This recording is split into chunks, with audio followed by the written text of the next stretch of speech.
Welcome to no limits Sindhu. ഇന്ന് നമുക്കൊരു നാടൻ മീൻകറി, തേങ്ങ അരച്ച നാടൻ മീൻകറി ഉണ്ടാക്കാമേ.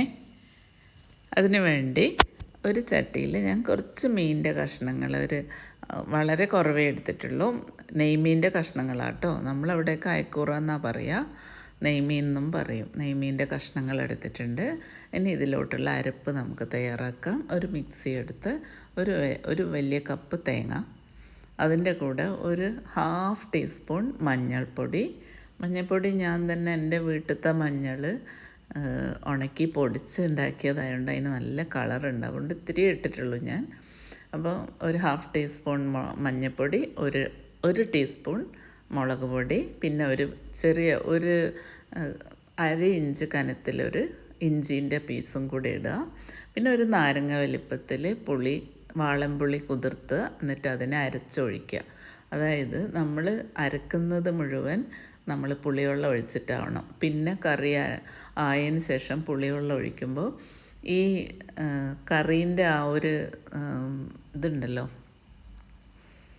കളറ് പോയി പോകും. അപ്പോൾ അതുകൊണ്ട് ഈ പുളിവെള്ളം ചേർത്തരക്കുമ്പോൾ ആ മഞ്ഞ കളറ് നന്നായിട്ട് കിട്ടും. അപ്പോൾ ഈ നന്നായി അരയണം കേട്ടോ. അരച്ചിട്ട് നമുക്ക് കറിയിലോട്ട് ചേർക്കാം. പിന്നെ നമ്മൾ ഈ ചാറ് ഡൈലൂട്ട് ചെയ്യുമല്ലോ നമ്മൾ, അതായത് കറിക്ക് വേണ്ടുന്ന ലൂസാക്കുമല്ലോ, അതൊക്കെ നമുക്ക് ഈ പുളിവെള്ളം ഒഴിച്ചിട്ട് ലൂസാക്കി എടുക്കാം. എന്നിട്ട് ആവശ്യത്തിനുള്ള പാകത്തിൽ കറി, അതായത് കറീൻ്റെ ആ ഒരു ലൂസ് ഉണ്ടല്ലോ, അത് നമുക്ക് മീൻ വേവാനുള്ള ആ അതായത് തിളച്ച് വരുമ്പോൾ മീൻ വെന്തിരിക്കണം. പിന്നെ അതിൻ്റെ ആ കറിൻ്റെ ആ ഒരു കൊഴുപ്പുമല്ല, വല്ലാണ്ട് കൊഴുപ്പുമല്ല, എന്നാൽ തീരെ വെള്ളം പോലെ ആവാണ്ടുള്ള ആ ഒരു പരുവത്തിൽ നമുക്ക് കലക്കിയെടുക്കാം. എന്നിട്ട് അടുപ്പത്ത് വെച്ച് കത്തിക്കുക. അതിൻ്റെ കൂടെ നമുക്ക് കാരണം നമ്മൾ ചുവന്ന മുളക് കുറച്ചേ ഇട്ടിട്ടുള്ളൂ, അത് കളറ് പോയി പോകാണ്ടിരിക്കാനാണ്. കാരണം കളറ് പോയി കഴിഞ്ഞാൽ ഒരു ഭംഗി ഉണ്ടാവില്ല കറി കാണാൻ വേണ്ടിയിട്ട്. അപ്പോൾ നമുക്ക് എരിവിനാവശ്യമായിട്ടുള്ള പച്ചമുളക് എത്രയാണോ, ഞാനിപ്പോൾ ഒരു 3 എണ്ണം ഇട്ടത്, അത് എത്രയാണോ വേണ്ടത് അത്ര ഇടുക. പിന്നെ ഞാനൊരു ചെറിയ തക്കാളി അതിൻ്റെ കൂടെ അരിഞ്ഞെടുത്തുണ്ട്. വലുതാണെങ്കിൽ ഒരു 1/2 മതിയാവും. ഇനി നമുക്ക് ഇത് നന്നായിട്ടൊന്ന് തിളക്കാൻ വെക്കാം. തിളച്ച് മീൻ വെന്ത് വരണം. അപ്പോൾ ഈ തിളക്കുന്നതിൻ്റെ ഇടയിൽ ഇടയ്ക്ക് അരപ്പൊക്കെ ചട്ടീൻ്റെ സൈഡിലൊക്കെ പിടിച്ചിട്ടുണ്ടാവുമല്ലോ, അപ്പോൾ അതൊക്കെ ഒന്ന് ഇളക്കി യോജിപ്പിച്ച് കൊടുക്കുക. പിന്നെ കുറച്ച് കഴിയുമ്പോൾ ഒന്നും കൂടെ ഒന്ന് ഇളക്കി യോജിപ്പിച്ച് കൊടുക്കുക. എന്നിട്ട് നമ്മൾ ആവശ്യത്തിന് അതായത് നമ്മൾ ചോറിന് ഒഴിക്കാൻ ആവശ്യത്തിനുള്ള ആ ഇതിലുണ്ടല്ലോ, ആ ഒരു കൺസിസ്റ്റൻസി അതായി കഴിയുമ്പോൾ നമുക്ക് ഓഫ് ചെയ്യാം. നമ്മളെ മീനൊക്കെ നന്നായിട്ട് വെന്തിട്ടുണ്ടാവും.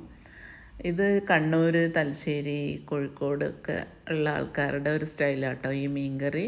ഭയങ്കര ടേസ്റ്റാണ്. പക്ഷേ പിന്നെ ഒരുപാട് ഓയിൽ ചേർക്കില്ല, മസാലകളൊന്നുമില്ല, വേഗം കഴിയും. പക്ഷെ അപാര ടേസ്റ്റാണ്. ഓയിലെന്ന് പറയാൻ ഇതിൽ ചേർക്കാനേ ഇല്ല. എന്ന് വെച്ചാൽ വളരെ ഒരു തുള്ളി എണ്ണ നമ്മളെടുത്ത് ഒന്ന് ഉലുവയും കൂടെ പൊട്ടിച്ച് കഴിഞ്ഞാൽ ഭയങ്കര ടേസ്റ്റാണേ. അപ്പോൾ അതിനുള്ള ആ ഒരു തുള്ളി ഓയിൽ, അതായത് ആ ഉലുവ മുങ്ങിക്കിടക്കാനുള്ള ഓയിൽ മാത്രമേ നമ്മളിതിന് ഉപയോഗിക്കുന്നുള്ളൂ. അത്രയും നല്ല ഹെൽത്തിയുമാണ്, സിമ്പിളാണ്, ഭയങ്കര ടേസ്റ്റിയാണ്. ലാസ്റ്റ് നമ്മൾ മീനൊക്കെ വെന്തു ആവശ്യത്തിനുള്ള